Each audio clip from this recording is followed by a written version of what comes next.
Millionaires and billionaires, glamour, flashy luxury, and women looking for easy money. All of this is the Instagram image of Dubai. But how did this famous city, and at the same time a resort, actually treat tourists and business travelers who found themselves here during the conflict between Iran, the United States, and Israel? Why are some people refusing to return to Dubai at all after becoming disappointed with the way tourists were treated, while for others what happened is simply normal? Let's figure it out in this video. Often, it takes just one event for the perfect picture to crack. Recently, that is exactly what happened. An emergency situation in the United Arab Emirates unexpectedly showed tourists something many of them had never even thought about. It clearly demonstrated the rather harsh reality of Emirati society. And that reality is that access to safety, assistance, and even basic services here very often depends on one factor: money. Not the pictures on social media showing a luxurious life, but real money. And for many tourists from the CIS countries, this came as a real shock. People who had simply come to relax by the warm sea suddenly found themselves in a situation nobody was prepared for. Meanwhile, foreigners who have been living in Dubai for a long time reacted much more calmly. Some simply shrugged their shoulders. For them, this kind of hierarchy is already a familiar part of life.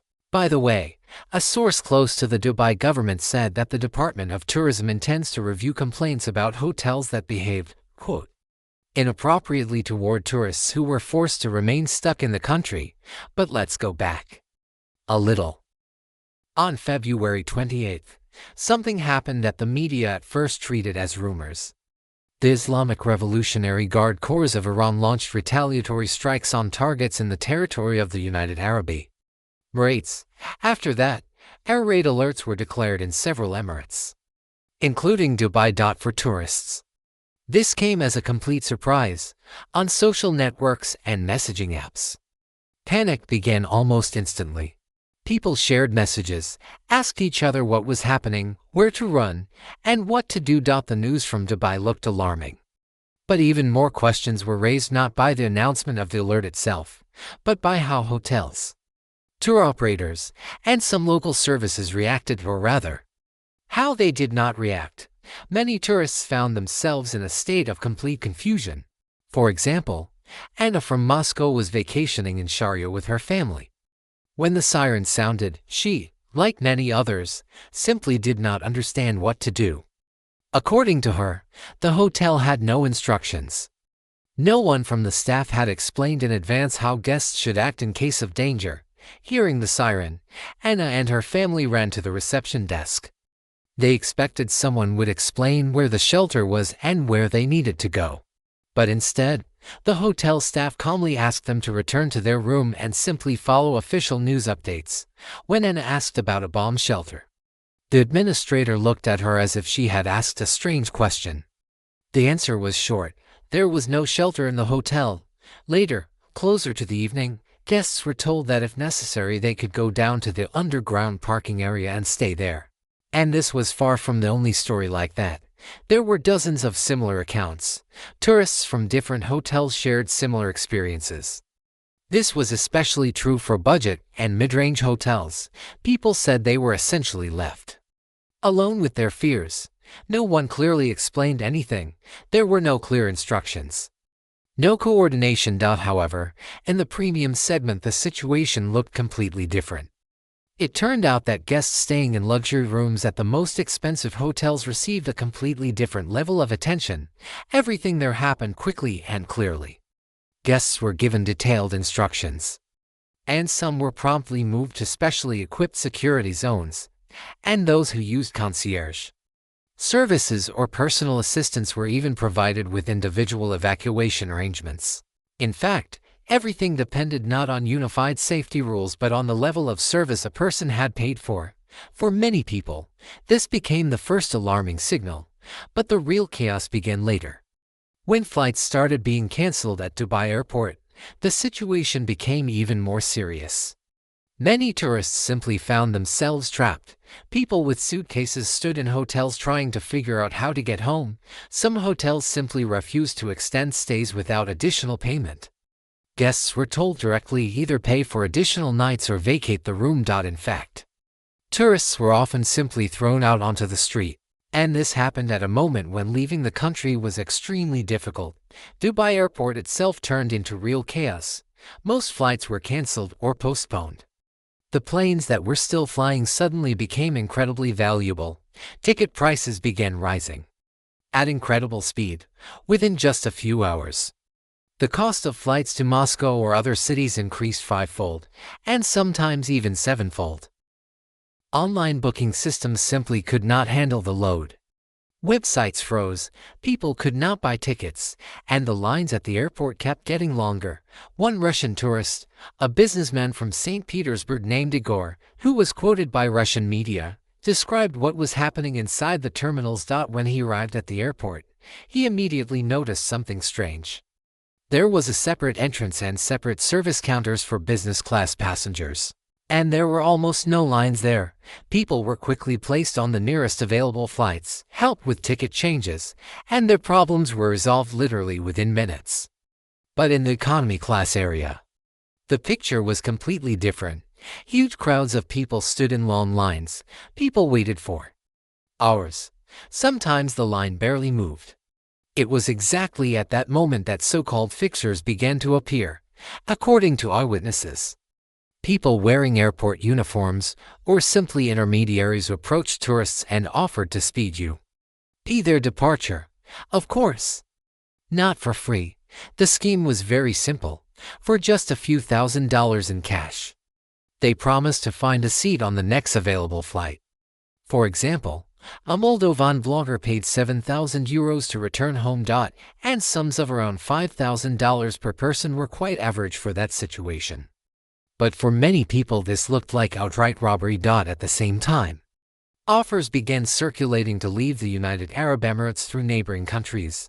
Some intermediaries offered, for large sums of money, to organize transfers to nearby states. All of this was happening right in front of hundreds of people.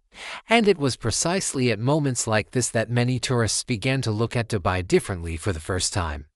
The city that just yesterday seemed like a symbol of luxury and, most importantly, stability suddenly showed a completely different side. But for some people, none of this was surprising. Expats who had been living in the Emirates for a long time reacted to what was happening quite calmly. One of them is Dmitry, an IT specialist from Novosibirsk who has been working in Dubai for about 6 years. According to him, nothing unusual happened in this situation. He says that in Dubai everything really has its price.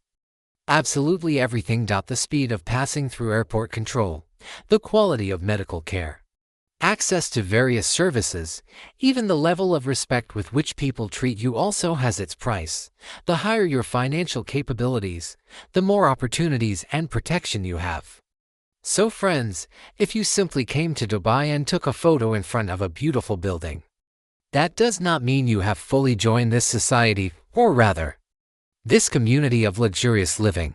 On the contrary, according to Dmitry, crisis situations simply remove the beautiful outer shell and show reality as it truly is. In such countries, nobody cares about you if you do not have money. Experts on the Middle East also note that the social model in the Emirates is quite simple. The state provides security, stability, and world-class infrastructure. In return, the system expects from residents and visitors, to put it more politely, financial activity and financial contribution. Your rights and level of comfort largely depend on how much money you bring into the economy. In normal times this is not very noticeable.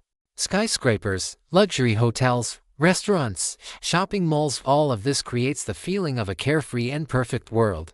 But when a crisis appears, the system becomes more transparent. And for many tourists this turned out to be a rather unpleasant revelation.